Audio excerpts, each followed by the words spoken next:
So the final step that we're going to do here is rendering, and rendering, we're still on that same ribbon. So we're still on the visualize tab, which is the visualize ribbon up here. But what we're going to do is we're going to work with this last little section right here, which is render. And so we have a few different options that we can render.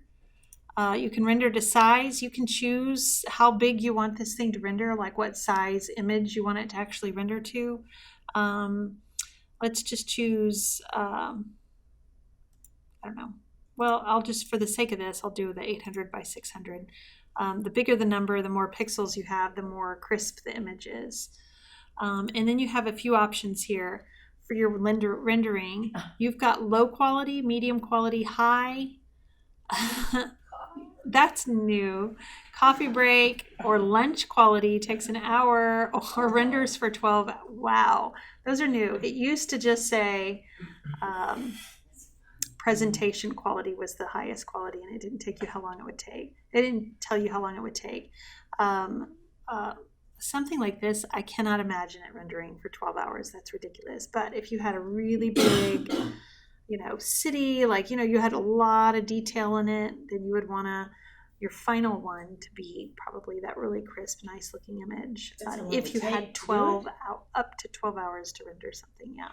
When we used to do it, this was years ago when this was the year 2000 or 2001. I took what is now the architectural modeling class. Actually, it was called architectural modeling. It was just completely different from what they do now. But when we would render something, and this is just one image, we would have to leave it on for the weekend, and it would take like 3 days. And then usually the computer would crash halfway through that. You'd come up here, and the labs would all have like a piece of paper towards the end of the semester, which was really frustrating for those who were not rendering and needed to use that computer. It would have a piece of paper, and it would be like, rendering, don't touch this computer. It was really crazy. So it's funny that they have all of this. I'm just going to go with low quality for now. One thing that you want to do is leave it on low just to get a rough idea. And then once it looks the way that you want it to look, then you can do a presentation quality rendering. For our class, I wouldn't do anything more than, what was that, like coffee break? I mean, or high. You really don't need anything that fancy. But I'm going to leave it to low. And then I have this option here to render in a window, a viewport. I could render a region, and the region would just let me like kind of draw out a little window around a certain part, so I could just see that one little region rendered, what it would look like. I'm going to render in a window and have it just pop up a separate window when it does the rendering. One thing I will say though is when it renders, I chose 800 by 600, which is squarish. It's still a rectangle, but it's a lot more square than what my screen is. So this is going to be a little bit weird, especially with this chessboard. It's not going to line up the way that it looks like it's going to line up to me. And so what's going to end up happening is your final one, it's a little bit weird, but your parts are actually going to be kind of hanging off the page on your screen. But it'll look better when it actually renders. So I'm going to actually have it do that. So you see how a lot of these are hanging off the edge. I'm going to render. Click on the little teapot. This is what it means by window. So it's popping up. And it just rendered those. So do you see how mine were hanging off the edge, but they are not anymore? You can fully see them, and they're not at all lined up with these little squares. So the chessboard, because my bricks are so big, it would be hard to line those up exactly. But so if you rendered something, you look at that and you go, oh well, the chocolate one's like hanging off on the left. Exactly. So you're just going to come over here. You're going to move it in some. Maybe I'm going to move this one over here. Adjust it however you need to. Maybe I need to. And you know how I always zoom using this wheelie ball on the mouse, but it clicks. You're stuck between this and this. If you want a more smooth zoom, you can zoom real time, and instead of using your wheelie ball, you use your left mouse. And if you push, you see how much smoother that is? I get to choose what size I render it to. So that's a nice way to do this. So maybe I'll do that, render again. And here's that. So you can see the difference between this one and that one. You can kind of go back and forth between your renderings. So that one looks a lot better. Maybe I need to move these two guys over a little bit. Render again. So this looks better. Now that I've got that, then I'll come in here and I'll say hi, or maybe coffee break. You guys don't need to do anything overnight quality. We're not that fancy in this class, but maybe I'll say hi and I'll render it. And you can see it's a little more crisp. The difference between that, you can really see that Saltillo tile is a good example, or the whatever that tile here. You can see how much crisper it is. The higher the quality, the crisper it is, but the longer it takes to do it. So find one that you like, and this is where you're going to save. And you get to choose what you're going to save as. I would just save as a JPEG. You could save as a PNG or whatever, but just a JPEG is fine. You're going to put it in here. You're going to do your Tinker Toys.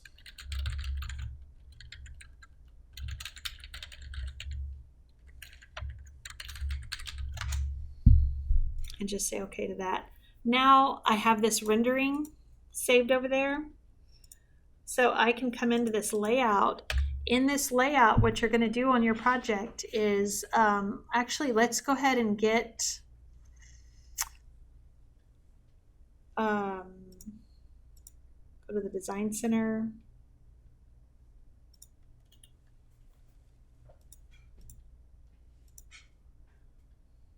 Well, dang it. Let's just open up my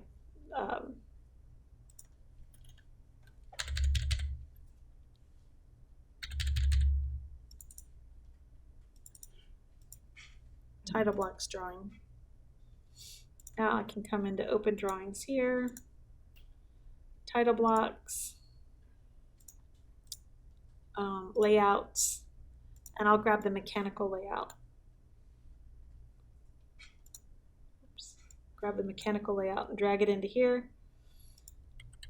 Now that I've got the mechanical layout, it does not have a viewport. You can erase the viewport if yours does have it, but now I've got the title block and the border and the page setup. Everything's done for me here. So what I'm going to do now is make sure that I'm on a layer that will plot, so not viewports. Layer 0 is fine. And then I'm going to insert, attach, just like you did in your cabin project that you just finished.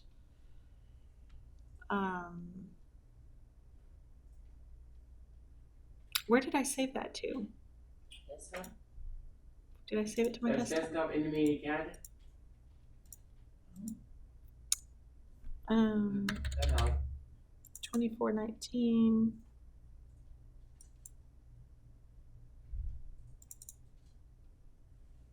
Well, dang. At the bottom. Well, this is one that I've done before, so we'll just pretend like this is the one. I didn't pay attention to where I saved it. But you'll just come in here and you'll insert it. And this is Tinker Toys with the gradient background. So you're just going to insert that image in. So we're not actually going to use a viewport at all. If you notice with the viewports in here, even if I did have a viewport, so layout, rectangular,